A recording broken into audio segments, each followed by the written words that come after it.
और अब आपको दिखाते हैं देश और दुनिया की 20 बड़ी खबरें फटाफट अंदाज में। मुंबई में जैन समुदाय का अब तक का सबसे बड़ा आंदोलन हो रहा है। समेत शिखर जी को पर्यटन स्थल की जगह पवित्र तीर्थ स्थल घोषित करने की मांग कर रहे हैं। मुंबई के मेट्रो सिनेमा से शुरू हुई ये रैली आजाद मैदान तक पहुंच चुकी है। सड़क को जाम कर भारी संख्या में महिलाएं बैठी हुई हैं और जमकर नारेबाजी हो रही है। इस मोर्चे में करीब 1 लाख लोगों के शामिल होने की उम्मीद जाहिर। दिल्ली के कांझावाला केस में 5 आरोपियों को कल पुलिस कोर्ट में पेश करेगी। सभी आरोपियों की रिमांड खत्म हो रही है, इसलिए पुलिस उन्हें कोर्ट में पेश कर कस्टडी की मांग कर सकती है। वहीं मंगोलपुरी के शमशान घाट में हादसे की शिकार लड़की अंजलि का अंतिम संस्कार कर दिया गया।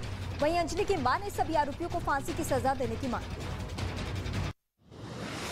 दिल्ली के अंजलि मौत केस में एक सीसीटीवी वीडियो सामने आया। वीडियो में अंजलि अपनी दोस्त के साथ पार्किंग से अपने स्कूटर निकालती नजर आई। पुलिस के मुताबिक हादसे से 15 मिनट पहले का ये वीडियो है। यहां से निकलने के बाद ही 5 आरोपियों ने अपनी कार से अंजलि को टक्कर मार दी थी, जिसके बाद उसकी मौत हो गई। यूपी के कौशाम्बी में एक बेकाबू कार ने साइकिल सवार छात्रा को टक्कर मार दी, जिसके बाद करीब 200 मीटर तक लड़की और साइकिल को घसीटते ले गई।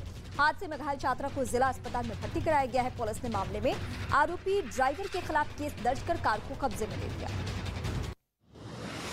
ग्रेटर नोएडा में कार सवार लड़कों ने 3 लड़की को कुचल दिया। हादसे में गंभीर रूप से घायल एक लड़की कोमा में चली गई।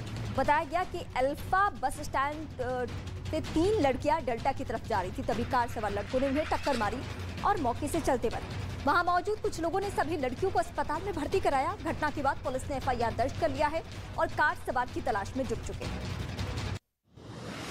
दिल्ली आदर्श नगर इलाके में एक लड़की पर चाकू से हमले का सीसीटीवी फुटेज सामने आ चुका है। आरोप तो ये है कि लड़के ने मिलने के बहाने लड़की को बुलाया और उस पर चाकू से हमला कर दिया।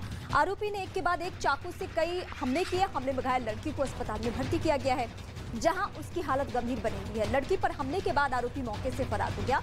पुलिस ने आरोपी सुखविंदर को गिरफ्तार कर लिया है। दिल्ली के द्वारका इलाके में कार ने कई गाड़ियों को जोरदार टक्कर मार दी, जिससे कई गाड़ियों के परखच्चे उड़ चुके हैं। बताया तो ये गया कि जिस कार ने टक्कर मारी उसे एक पुलिसकर्मी चला रहा था। हादसे के बाद पुलिसकर्मी उस कार में फंस गया, जिससे बाद में शीशा तोड़कर बाहर निकाला गया। वहां मौजूद लोगों ने अस्पताल में भर्ती कराया। यूपी के कानपुर में डायल 112 में तैनात 2 सिपाहियों पर छेड़छाड़ का आरोप लगा है। एक महिला ने दोनों पर घर में घुसकर रेप की कोशिश करने का आरोप लगाया। पीड़ित के मुताबिक नशे में धुत दोनों सिपाही उसके घर में घुस गए और जबरदस्ती करने लगे। इस दौरान महिला शोर मचाते हुए घर से भागी, जिसके बाद आसपास के लोगों ने दोनों आरोपियों को पकड़कर जमकर पिटाई कर दी। महिला की शिकायत पर FIR दर्ज की गई है। मध्य प्रदेश के बैतूल में नाबालिग लड़के से छेड़खानी के बाद विवाद बढ़ चुका है। नाराज लोगों ने जमकर हंगामा किया। इस दौरान वहां मौजूद गाड़ी को भी आग के हवाले कर दिया गया और काफी देर तक प्रदर्शन करते रहे। प्रदर्शनकारी आरोपी के खिलाफ सख्त कार्रवाई की मांग की। पुलिस ने लोगों को समझा बुझाकर शांत कराया। दरअसल 14 साल की नाबालिग लड़की से छेड़खानी के विरोध में लोगों का गुस्सा फूटा। दिल्ली के शाहजहां रोड पर चिल्ड्रन पार्क के बाहर प्राइवेट सुरक्षा गार्ड और विक्रेताओं के बीच हाथापाई हुई है। इसी बीच विक्रेताओं ने गार्डों पर लाठी से हमला कर दिया और जमकर पथराव भी किया, जिसमें 5 गार्ड जख्मी हो गए हैं। सुरक्षा गार्डों ने विक्रेताओं को खाने की चीजें बेचने की अनुमति नहीं दी, जिसकी वजह से बवाल हुआ। पुलिस ने विक्रेताओं के खिलाफ केस दर्ज कर लिया है और मामले की जांच की शुरुआत कर दी है। त्रिपुरा के पूर्व सीएम बिप्लब देब के पैतृक घर पर कुछ लोगों ने हमला बोल दिया। इस दौरान तोड़फोड़ और आगजनी की गई। उपद्रवियों ने कार में तोड़फोड़ करते हुए शीशे चकनाचूर कर दिए। बताया तो ये गया है कि गोमती जिले के उदयपुर इलाके में जिस वक्त ये हमला हुआ उस समय घर में कोई मौजूद नहीं था। वहीं इस मामले में बीजेपी ने CPM कार्यकर्ताओं पर हमले का आरोप लगाया है।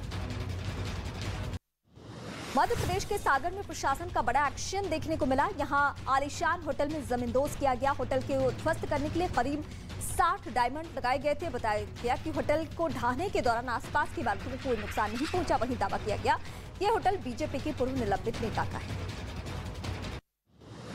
पश्चिम बंगाल में लगातार दूसरे दिन वंदे भारत ट्रेन पर पथराव किया गया है। दार्जिलिंग के फंसी देव में वंदे भारत ट्रेन की 2 बोगियों पर पत्थर फेंका गया, जिसमें 2 खिड़कियों का शीशा टूट चुका है। इससे पहले सोमवार को मालदा के पास वंदे भारत एक्सप्रेस को निशाना बनाते हुए पत्थरबाजी की गई थी, जिसमें ट्रेन की खिड़की के शीशे टूट गए थे। पत्थरबाजी के मामले में बीजेपी ने पश्चिम बंगाल सरकार पर निशाना साधा है। मध्य प्रदेश के ग्वालियर में कुछ बदमाशों ने पब में घुसकर जमकर तोड़फोड़ की है। बताया तो ये गया कि गाना बजाने की वजह से विवाद शुरू हुआ। इस दौरान बदमाश पब के मालिक और वहां के कर्मचारियों से बहस करते नजर आए। देखते ही बात इतनी बिगड़ गई कि वो पब के मालिक और कर्मचारियों से भिड़ गए। हालांकि इस बीच कुछ लोगों ने उन्हें रोकने की कोशिश की, लेकिन बदमाश कुर्सियां फेंककर मौके से फरार हो गए। यूपी के देवरिया में चोर सरेआम कार लेकर फरार हो गए और ये वारदात सीसीटीवी कैमरे में रिकॉर्ड हो गई। बताया गया कि रात करीब 2 बजे कॉलोनी में चोर घुसे और थाने से महज 50 मीटर की दूरी से कार चुरा कर ले गए। वहीं इस घटना के बाद पुलिस ने शिकायत दर्ज कर ली है, लेकिन आरोपी अब तक पुलिस की गिरफ्त के बाहर है। जम्मू कश्मीर के राजौरी में हुए आतंकी हमले के खिलाफ आज पुंछ में बंद का ऐलान किया गया है, जिसके तहत सभी दुकानें, दफ्तर और ट्रांसपोर्ट को भी बंद रखा गया है। इसके साथ ही सभी सामाजिक संगठनों ने मिलकर आतंकी हमले का विरोध जताते हुए जोरदार प्रदर्शन किया। गुस्साए लोग सड़क पर उतर आए और आगजनी कर नारेबाजी की। जोशीमठ में हाइड्रो प्रोजेक्ट ने लोगों की टेंशन बढ़ा दी है। जमीन खिसकने के बाद लोगों के घर से अचानक पानी निकलने लगा है, जिसकी वजह से कई जगहों पर घरों में दरार आ चुकी है, जिससे लोगों में दहशत का माहौल है। नगर पालिका ने सर्वे का काम करना शुरू कर दिया। नगर पालिका अध्यक्ष ने मौके पर पहुंचकर हालात का जायजा लिया। अब तक करीब 65 कमरों को खाली करा दिया गया है और लोगों को सुरक्षित स्थान पर पहुंचा दिया गया। उत्तर प्रदेश के बरेली में एक दुकान में आग लगने से हड़कंप मच गया। आग इतनी भयावह थी कि उसने काफी देर तक धुएं का गुबार भी उठता वहां से नजर आया।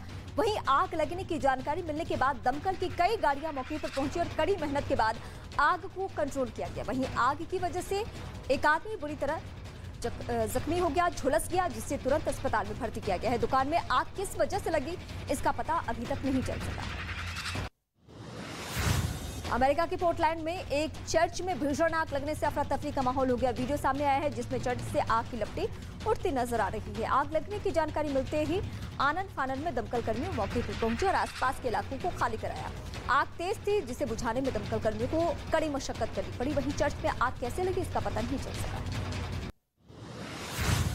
चीन में कोरोना की डरावनी रफ्तार की वजह से हालात बदतर हो गए हैं। चीन के ज्यादातर शहरों के शमशान में लंबी कतार लगी है। वीडियो सामने आया है जहां परिजनों की शव के अंतिम संस्कार के लोग लंबा इंतजार करते हुए दिखे और शमशान में जगह न मिलने की वजह से लोग एक हाई राइज सोसाइटी के अंदर पार्क में ही शव को दफनाते नजर आए।